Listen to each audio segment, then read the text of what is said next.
Assalamualaikum warahmatullahi wabarakatuh. Alhamdulillahirabbil alamin wassalatu wassalamu ala Rasulillah Sayyidina Muhammad bin Abdullah wala haula wala quwata illa billahil aliyil azim. Amma ba'du.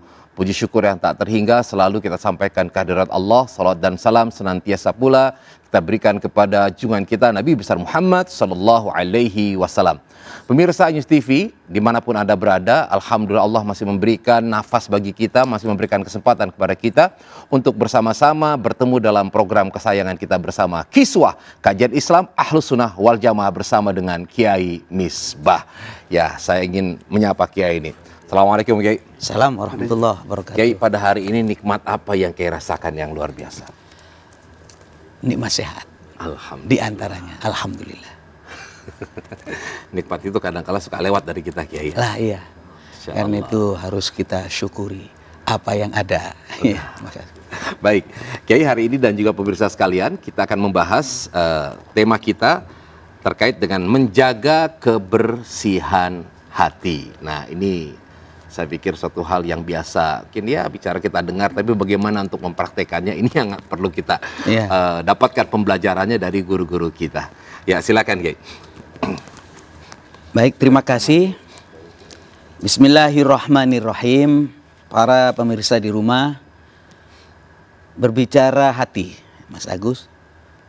Jadi hati ini adalah ciptaan Allah Subhanahu wa Ta'ala, yang merupakan satu tempat untuk mengukur kebaikan dan keburukan perilaku kita yang lain. Jadi pada prinsipnya hati manusia itu ya fitrah, suci. Manusia itu terlahir dalam keadaan suci, tidak punya dosa, tidak punya masalah, tidak punya dengki, tidak punya hasud, tidak punya penyakit-penyakit hati, tidak ada. Namun di perjalanan kemudian lingkungan mempengaruhi, keluarga mempengaruhi, pergaulan mempengaruhi, akhirnya hati kita itu menjadi kotor. Terlebih lagi kita ini diciptakan oleh Allah Subhanahu wa Ta'ala dibarengi dengan nafsu. Jadi kita ini diciptakan satu paket dengan nafsu. Dan nafsu ini tidak mungkin dibuang. Dan perilaku nafsu itu karakternya seperti ini. Wa ma ubarri'u nafsi innan nafsa la'ammaratum bisu'i illa ma rahima rabbi inna rabbi ghafurur rahim. Wa ma ubarri'u nafsi, yang namanya nafsu itu selalu menggedor, mendorong untuk apa? Melakukan hal yang dilarang oleh Allah. Tapi saudara-saudara sekalian, nafsu itu akan menjadi baik nanti. Illa ma rahima rabbi, kecuali nafsu yang dirahmati oleh Allah. Artinya nafsu yang dirahmati oleh Allah, ketika nafsu itu sudah tunduk kepada aturan Allah, menjalankan perintah Allah, menjauhi larangan Allah, akhirnya nafsu itu tunduk. Seperti kuda liar, kemudian kita latih dan bisa kita naikin gitu. Ya. Karena itu, karena kita beda dengan malaikat. Kalau malaikat nggak punya nafsu dan perjuangannya tidak di sana, kita ini berjuang juga melawan nafsu. Maka di perjalanan juga harus kita menjaga ini, yakni kebersihan hati. Ya. Jangan sampai hati ini yang katanya Kanjeng Nabi Muhammad SAW, ala inna fil jasati mudghah. Ketahuilah di dalam jasad manusia itu ada segumpal daging yang menentukan baik dan buruknya perilaku manusia. Ala wahyal qalbu, ketahuilah yang dimaksud dengan al-mudghah tersebut, segumpal daging itu adalah hati. Jadi bukan hati yang dagingnya, bukan hati fisiknya, bukan fisiknya, tetapi sanubari dan perilakunya. Karena itu mari kita jaga, jangan sampai hati kita ini kerasukan penyakit, Mas Agus. Jaga kebersihannya. Di dalam kitab yang tadi disampaikan, ya ini kitab Bidayatul Hidayah, disampaikan bahwa ada 3 penyakit hati yang harus kita waspadai para pemirsa. Salasun muhlikat, ada 3 penyakit hati yang dapat membinasakan manusia. Yang pertama syuhun muta', pelit yang diikuti.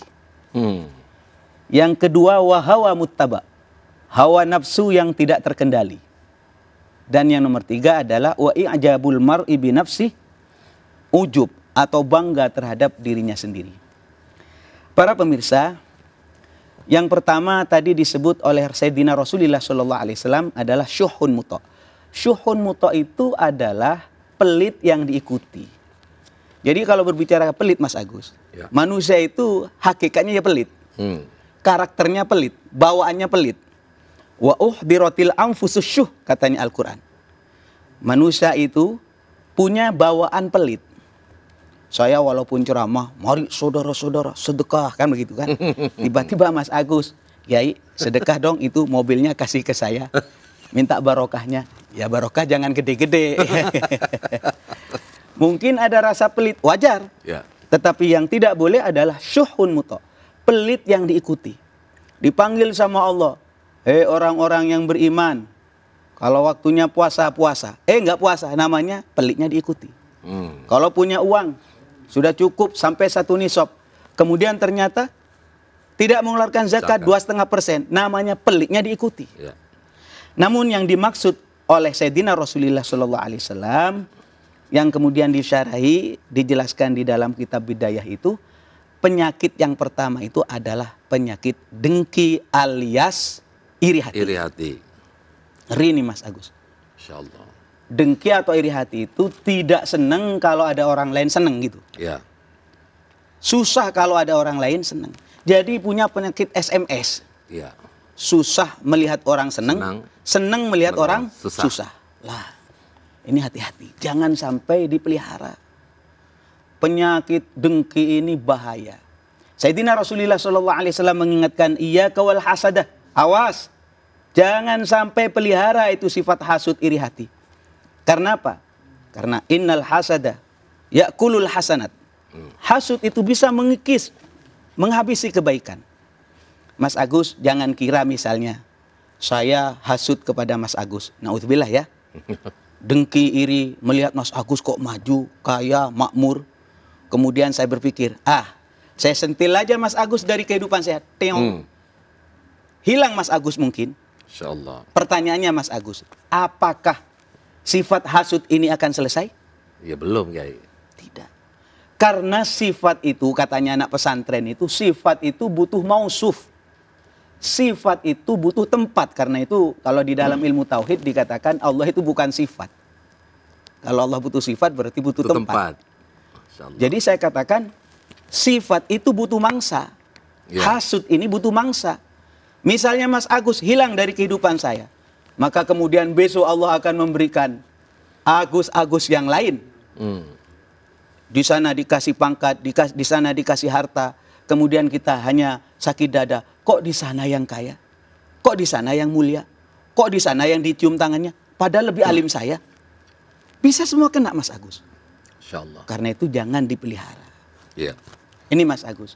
Karena tugas pemimpin itu adalah memajukan orang lain. Maka di dalam sebuah keterangan dikatakan al-hasud la yasud. Orang hasud tidak akan jadi pemimpin. Tidak pantas jadi pemimpin karena tugasnya pemimpin membahagiakan orang lain, memajukan orang lain, menyenangkan orang lain. Sedangkan orang hasud, ada orang maju, sakit hati. Ya, betul. Maka para jamaah sekalian, obatnya adalah mari kita kembali kepada ajaran Sayyidina Rasulullah SAW. Apa katanya Kanjeng Nabi? Hendaknya kamu dengan orang lain, apalagi sesama Islam, kal jasadil wahid wa kal bunyanil wahid, seperti tubuh yang satu, seperti bangunan yang satu. Seharusnya amalkan lagi SMS yang lain Mas Agus. Apa itu, Kiai? Senang melihat orang lain, senang. Oh. Susah melihat orang lain, Susah. Jadi kalau ada misalnya ada orang yang sakit atau ada orang yang meninggal, kita datangin, kita takziah. Iya. Ada orang senang nikahan, wajib kita datang. Nah ini bentuk daripada hal yang sederhana yang bisa mengobati penyakit hati. Iya. Kalau orang itu mungkin dalam hidupnya nyebelin gitu ya, begitu biasanya orang itu kena musibah terus rasain loh. Nah itu termasuk yang tadi bukan, Kiai? Iya, itu adalah buah dan bunga-bunga sifat hasud. Walaupun orangnya sebenarnya yang sakit atau yang mengalami musibah itu memang orangnya ya diketahui oleh banyak orang memang tidak disukai. Itu termasuk juga? Termasuk sifat hasud yang muncul spontanitas. Jangan sampai itu diucapkan.